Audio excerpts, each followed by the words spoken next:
Vous êtes bien sur Sahel TV, tout de suite les principaux titres de ce journal.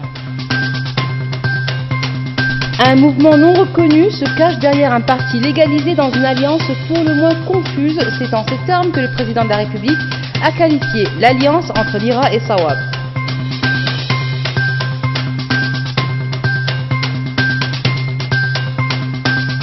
Le président de la CENI rassure les électeurs. Il affirme que la commission est prête à organiser le scrutin du 1er septembre. Mohamed Valloul Bellal dément ainsi des rumeurs ayant circulé au sujet de certaines failles dans le dispositif électoral.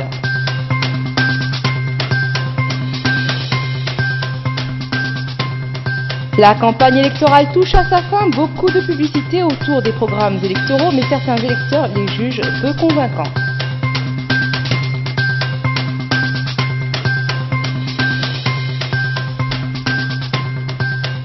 Mesdames et messieurs, bonsoir. L'alliance entre le mouvement IRA et le parti Sawab est une opération obscure. C'est ce qu'a déclaré le président de la République aujourd'hui durant une rencontre avec les cadres et militants de l'UPR, du Tir Zemour, qui a eu lieu à Zouerat. Mohamed Ould Abdelaziz, qui a indiqué qu'il existe un mouvement non reconnu se cachant derrière un parti légalisé qui appelle à détruire la société mauritanienne en semant les germes de la discorde entre ses populations et ses composantes ethniques, en surfant sur la vague de la promotion de l'esclavage. Il a également accusé le mouvement ciblé de connivence avec l'étranger, appelant à combattre ces projets qui, toujours selon lui, menacent l'existence et la cohésion de notre société. Le président de la Commission électorale nationale indépendante a démenti les rumeurs qui circulaient récemment. Ces rumeurs faisaient état d'erreurs qui auraient été constatées dans les formulaires des procès-verbaux et des bulletins de vote. Mohamed Valloul Bellal, qui s'exprimait ce matin lors d'une conférence de presse, a appelé les concurrents à respecter les règles du jeu et à s'en tenir à l'esprit de fraternité et à l'honnête compétition, loin de tout extrémisme qui pourrait gêner le bon déroulement des élections. C'est Ahmed Beilato. Effectivement, le président de la Commission électorale nationale indépendante, Mohamed Valloul Bellal, a souligné au cours d'une conférence de presse qu'il a tenue au siège de la CENI que cette dernière est prête à organiser le scrutin du 1er septembre 2018, précisant que tout le matériel électoral a été envoyé aux capitales des wilayas pour être distribué dans les différentes muqata'a. Ould Bellal a ajouté que malgré les difficultés, que les contraintes de temps et la complexité du processus électoral en termes d'urnes, de participants et d'impression des cartes d'électeurs, toutes les capitales régionales disposent aujourd'hui d'un matériel électoral comprenant les urnes, les cartes d'électeurs, l'encre indélébile et l'isoloir. Le président de la CENI a démenti les rumeurs qui circulaient récemment concernant des erreurs dans les procès-verbaux, des erreurs dans les bulletins de vote, soulignant qu'ils sont corrects et qu'il n'y a pas d'erreur ni dans les noms des candidats, ni dans leur slogan. Ould Bellal a renouvelé l'appel aux participants à ces élections à respecter les règles du jeu et à se tenir à l'esprit de fraternité et à l'honnête compétition, loin de tout extrémisme afin de mener à bien cette opération, a-t-il indiqué. Ould Bellal a enfin souligné que la CENI se trouve à même distance des différentes parties et veille à ce qu'elle soit représentée dans tous les bureaux de vote, exhortant les présidents des bureaux à coopérer pleinement avec les représentants des partis politiques pour assurer le succès d'un processus électoral en toute transparence, intégrité et impartialité. La campagne électorale rentre dans ses derniers jours plutôt. Elle prend fin jeudi soir à minuit. En attendant, les candidats multiplient les meetings et autres activités de sensibilisation pour convaincre les électeurs. Cependant, de l'avis de plusieurs citoyens, la campagne reste terne et pêche par un manque d'intérêt pour le contenu des programmes des candidats. Ce qui devait être la substance de la campagne a été occulté. Un reportage de Siré Sidibé. À Nouakchott, les candidats aux élections législatives, municipales et régionales rivalisent d'ardeur. Tout est fait pour gagner la sympathie des électeurs. Les tentes qui inondent désormais le cadre de vie des Nouakchottois diffusent de la musique toute la journée et même jusqu'au bout de la nuit. À cela s'ajoutent les photos minutieusement préparées, retouchées, corrigées et soignées grâce à l'ingéniosité des infographes qui parfois donnent une nouvelle jeunesse à certaines photos. Toutes ces astuces sont faites pour gagner le cœur des électeurs. Nous, on demande l'avenir de la Mauritanie, on demande un président qui va ouvrir les yeux et qui va des députés qui vont faire leurs droits demandés par la population. Et on demande aussi des maires qui vont faire leur travail de la mairie. de s'occuper de la ville avec toutes ces poubelles lancées partout. On n'arrive pas à dormir à cause de l'odeur de la poubelle. Mais de l'avis de certains citoyens, la campagne électorale cette année manque de ferveur. L'enthousiasme des Mauritaniens pour la chose politique s'est-il éteint? Le constat est que la campagne pour les législatives régionales et municipales 2018 a démarré au petit trot. Une ambiance certainement imputable aux soucis liés à la fête, parce qu'on avait plutôt la tête aux moutons et à toutes les autres dépenses plutôt qu'à la campagne électorale réellement. Mais j'ai comme l'impression que depuis quelques jours, c'est devenu un peu plus animé. Terne est la campagne électorale. Elle est l'expression de la lassitude des Mauritaniens pour la politique. À cela s'ajoute la banalisation des profils des candidats. N'importe qui peut être candidat, déplore ce citoyen. J'ai vu beaucoup de candidats sans expérience politique aucune.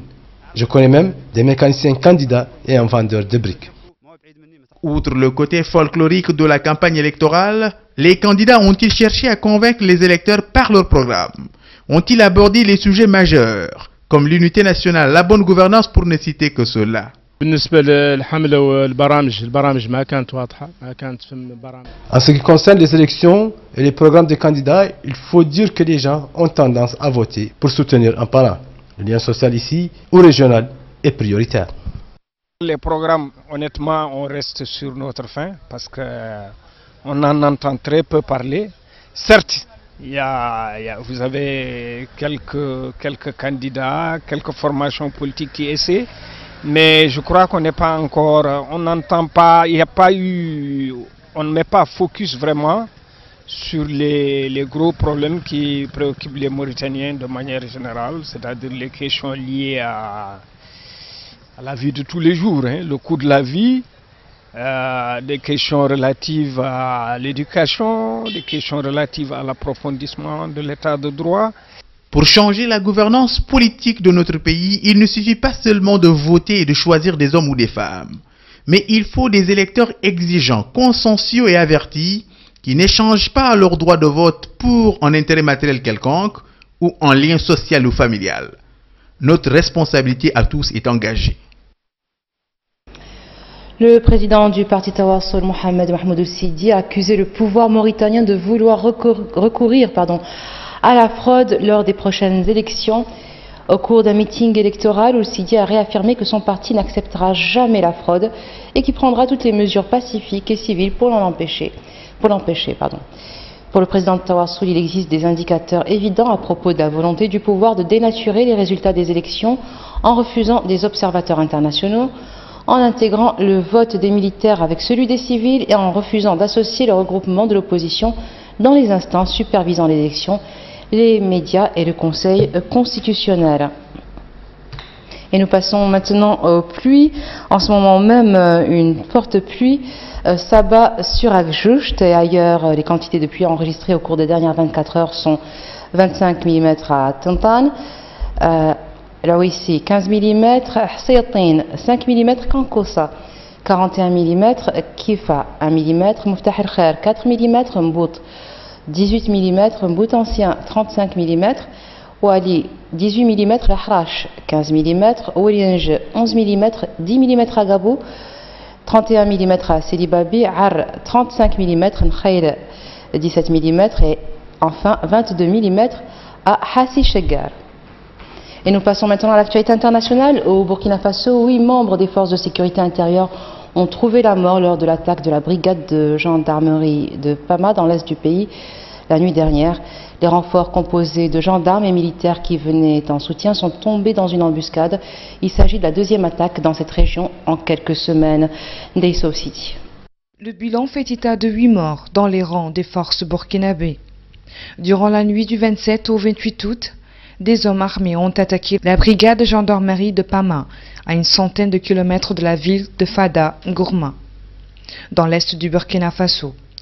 Le bâtiment a été incendié et tout le matériel est parti en fumée.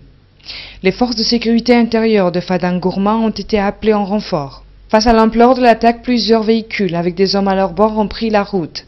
Quelques minutes après leur départ, à une trentaine de kilomètres, le véhicule de tête a sauté sur un engin explosif improvisé. La mine artisanale était placée sur la voie bitumée. Sur place, 2 morts ont été enregistrés suite à l'explosion du véhicule. Plusieurs blessés succomberont plus tard, portant à 8 le nombre de décès. L'équipe d'intervention était uniquement composée de gendarmes et militaires. Ce bilan non encore définitif est le plus lourd dans la région de l'Est et constitue la 2e plus grande perte au sein des forces armées nationales dans une attaque, après celle de Nassumbo au nord en décembre 2016 qui avait fait 12 morts et traumatisé le pays. Il y a quelques semaines, une escorte de la gendarmerie sautait sur une mine artisanale, faisant 5 morts. Les autorités avaient alors entrepris de mener une opération de ratissage dans toute la région. Ces derniers mois, plusieurs centaines de personnes ont été interpellées, des engins explosifs neutralisés au cours d'opérations de ratissage dans les régions de l'Est et du Nord de Burkina Faso, en proie à des attaques djihadistes. Au Sénégal, la collecte des parrainages en vue de l'élection présidentielle de février 2019 a commencé officiellement hier. Pour se porter candidat à la prochaine élection présidentielle, il faudra environ 52 000 signatures dans au moins la moitié des 14 régions du pays.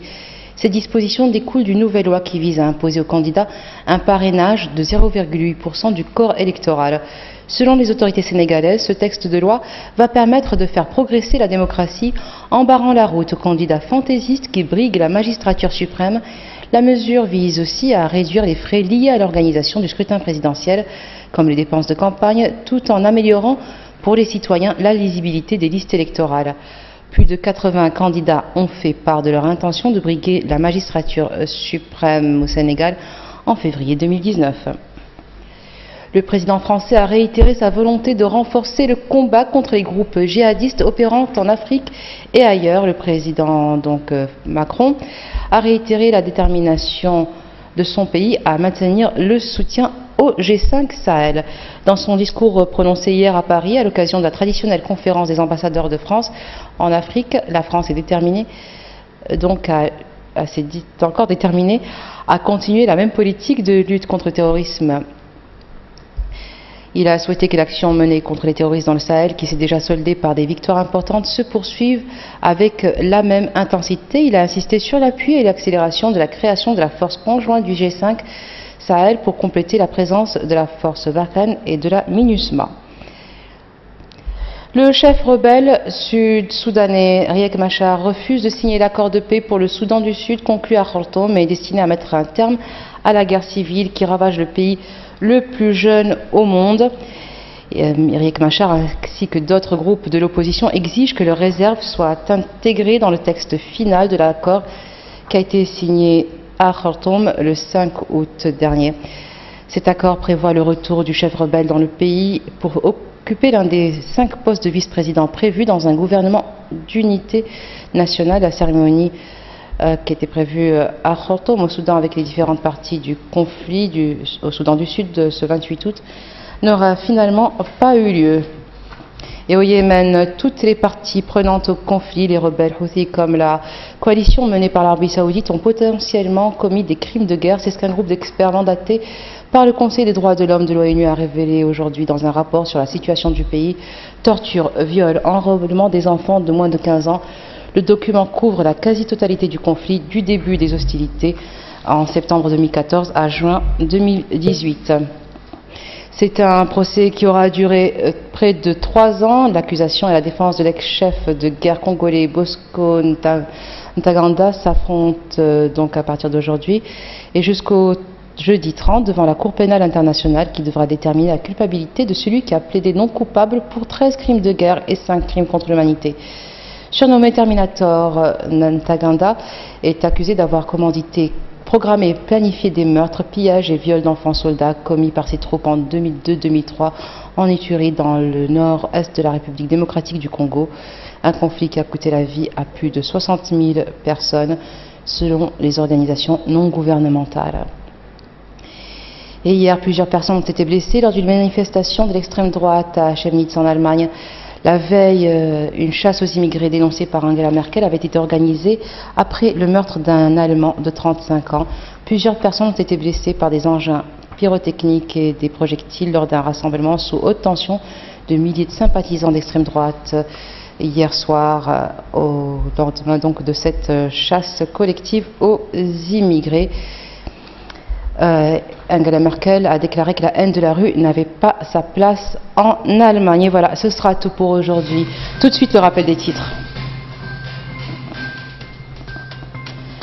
Un mouvement non reconnu se cache derrière un parti légalisé dans une alliance pour le moins confuse. C'est en ces termes que le président de la République a qualifié l'alliance entre l'IRA et Sawab.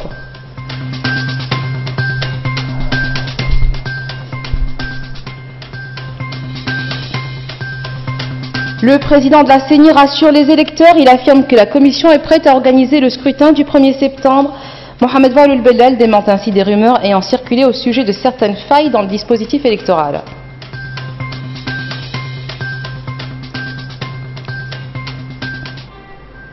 La campagne électorale touche à sa fin, beaucoup de publicité autour des programmes électoraux, mais certains électeurs les jugent peu convaincants. Merci d'être resté avec nous, excellente fin de soirée sur Sahel TV.